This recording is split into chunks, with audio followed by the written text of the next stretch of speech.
Well, first, pretty excited locker room in there, as you can imagine.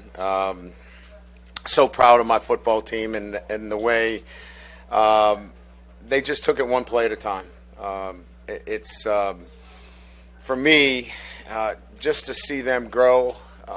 This was the next stage in development of our football team, and that they needed to just not think about outcome and think about one play at a time, get to the next play, focus, refocus, and that was the charge all week.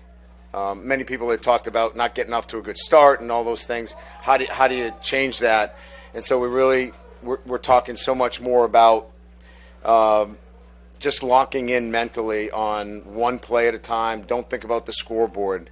And I thought they did a great job. The second thing that I'd like to bring up is the crowd was unbelievable. They created an energy unlike one that I can remember that was sustainable for our football team. That was truly a home field advantage for us. And then I thought tactically we played smart, the last thing. We were able to pin Alabama in poor field position mostly the first half, made it difficult for them. And I thought we just played smart. We didn't turn the football over.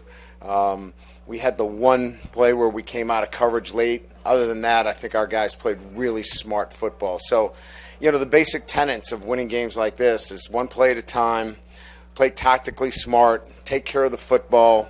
I thought we did all those things and really grew up today. So with that, I'll open it up to questions. Microphone. Coach, the thinking on the two-point conversion, when you got the ball, were you saying we're going to take it and if we score, we're going to go for it, or was it a decision at that moment? It was a decision at that moment. I just felt as I thought about it, if we could boil this game down to one play and win this game before the game started, if you asked me, hey, I'm going to give you one play, and if you're successful on that one play, you beat Alabama, I would have taken that 100 times out of 100. And so at that moment, it kind of hit me that way. And I knew we had a really good play that we hadn't used and they hadn't seen. And when you get 5 out on the perimeter, you truly have a threat. And so I felt really good about the play, and it was well executed, and that was the thought behind it. Yeah, hey, Coach, right here. Just what can you say about Jaden Daniels? Obviously, another tremendous performance from him, and continues to just grow by the week. What can you say about his play? Yeah, I mean, look, we're not here unless our quarterback plays really well. This is whether it's Pee Wee football or high school football, college football, or the NFL. Your quarterback has to play well, and he did some really amazing things, and in particular late, right? I mean, he made big plays late when he needed to. He ran when he needed to. He threw it and made big plays. But, look, this is a team game. We did some great things defensively. Our special teams was good. Look, to beat a top 10 team again at home and beat Alabama, you have to have a complete football game.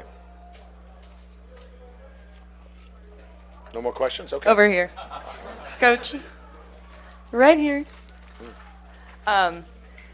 You said it was important to have Harold Perkins and B.J. Ojolari on the field at the same time. Their pass rush eliminated a lot of Bryce Young's opportunities tonight, especially that pivotal one the first half. What makes them so effective together?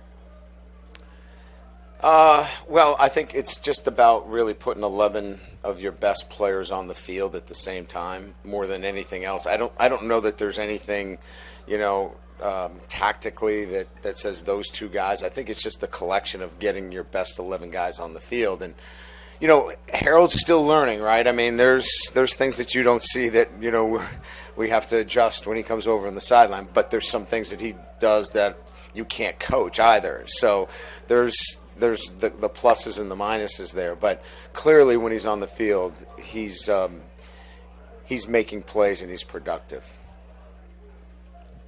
Brian, after the Florida State game, if I were to have told you that you would have beaten 2 top 10 teams and control your own destiny to win the SEC West, what would you have thought? Yeah, I mean, look, I knew after the Florida State game that we were going to get better. I knew this football team was going to be a better team in November. But I don't think that I've ever in my career kind of looked at the crystal ball and kind of said, hey, this is how many wins we're going to get or how many losses. What I did know is they had fight in them after the Florida State game. The way they came back, the way they battled. We got an extra point block. Like, that's on me. Like, it wasn't on them. So I knew that there were good days ahead for this group. How they have worked out, and that's kind of why I went for it. I'm willing to do anything for this group because I think that they have shown that they'll make it happen some way, and they did again tonight. Hey, Coach, just right here. With the two young tackles, how do you think they sort of held up today against one of the best pass rushers in the nation? I don't know how they do it, to be honest with you. It's amazing. Now, they have a mental toughness that is unusual for their age and lack of experience. They just are so strong mentally that they can go back after Campbell gives up a sack and he comes to the sideline and he can explain to me precisely what happened and the steps that he's going to take that it never happens again for the rest of his life. I'm like, well, we're good. We're good here. Just get to the next play. But that's how unusual those 2 freshmen are. They are so focused on doing their job and doing it well. It's quite unusual. Coach, 2 questions if I can. Talk about, it was a 1-point game, but talk about the play that Major Burns did chasing down McClellan early in the game to save that touchdown. He better chase him down. Yeah. He was supposed to be inside out on him. It was an angle route, and he's supposed to be inside out leverage.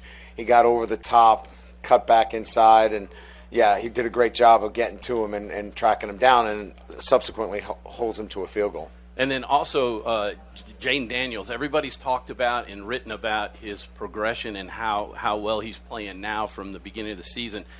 And they talk about Coach Denbrock and you. Talk about Joe Sloan, the quarterback's coach. No, I'm not talking about Joe. No way. And the work that he's done. No. He wants to run for governor, Joe. So he's got a career in politics. Joe's been amazing. He really has. He's fun to work with. I enjoy being in the room with him. But he has obviously been instrumental in the development of Jaden and the quarterbacks and has done a terrific job. Absolutely. Thank you for bringing it up. Over here. Oh, Brian, sorry to ask you another coaching question, but what can you say about the job Matt House has done with this group with so many transfers and freshmen on the field at the same time? Yeah, I think, that's one of these things that I think when we look back on it, remember now, we're talking about 15 to 17 transfers and, getting them to communicate, effectively, from different backgrounds and not knowing a system of defense. And, people talk about the Florida State game. We had 7 or 8 communication busts in that game where guys were just trying to learn how to get the signals down. And to watch that growth has been really fun because Matt's personality and demeanor is such that, he can go up to a guy and coach him and demand it, but never be demeaning. And I think that just says a lot about his style. over here, Brian. Coach, for lack of a better term, how much cojones do you think it took to go for 2 in that situation? Well, look, you're going to get second-guessed if you don't get it. I get it. But to me, I just felt like I looked at our team, I assessed the situation, and I just felt like it was the right thing to do. I felt like, I don't know that our fans would have been criticizing. They want me to get the win. That's what I'm here for. But I think if you look at it and you say, well, let's get the quarterback in a good play. Let's get him on the edge. Let's utilize his talents.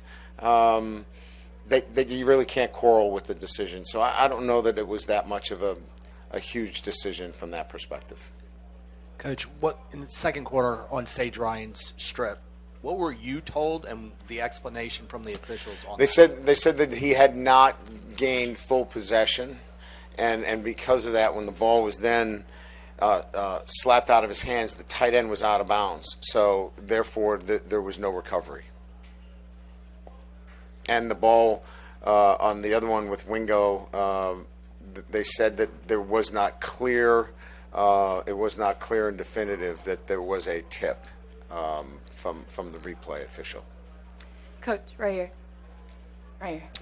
Before the season started, when you first took the job, you said you weren't scared to come to the SEC because you wanted games like this, you wanted challenges like this, and you said you wanted to beat Nick Saban. So what does it feel like now that all that kind of came into fruition?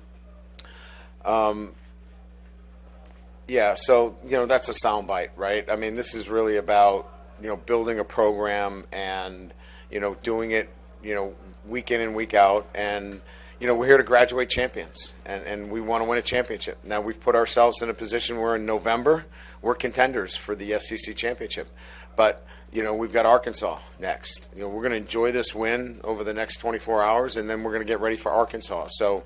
That was a bit of a press conference soundbite, but it's really about building a program here at LSU that can graduate its players and win championships, and that's why I'm here. Okay, you got time for two more, Wilson and Brian. Brian, I mean, specifically, if you could share it, what was the name of the 2-point call, and just kind of how did it work? Why did you feel confident in it? Well, it's a play that gives you options at the quarterback position. We're in a sprint out. The ball was in the middle of the field. It gives you the option if they are going to blitz inside, you're out on the perimeter. If they come off the edge, you've got the ability to get the ball out of hand quickly. If they play bracket coverage and they want to double out the receivers, you got a quarterback now on the perimeter, very dangerous. So it's kind of one of those catch-all plays that gets your best player with the ball in his hands on the perimeter, where he can make multiple decisions. And I felt like if we're going to go for two, let's get him moving and give him multiple options, and he'll kind of sort it out and make the play necessary. I believe you told ESPN after the game that you were kind of emotional. I guess I was. Yeah, you're at this point, year one in this program. I guess why are you emotional? Because that was such a great game. I mean, and I had never beaten Alabama, and so. Me too. That's my friend Pam. She hasn't beaten Alabama either. She's been with me. Those things are kind of like you want to check the box and move on. And so, you get a little emotional about those. And I was emotional, not for myself, but I was emotional for our team because I know what we look like in January, and to see where we are today, that's pretty emotional. Great, thank you.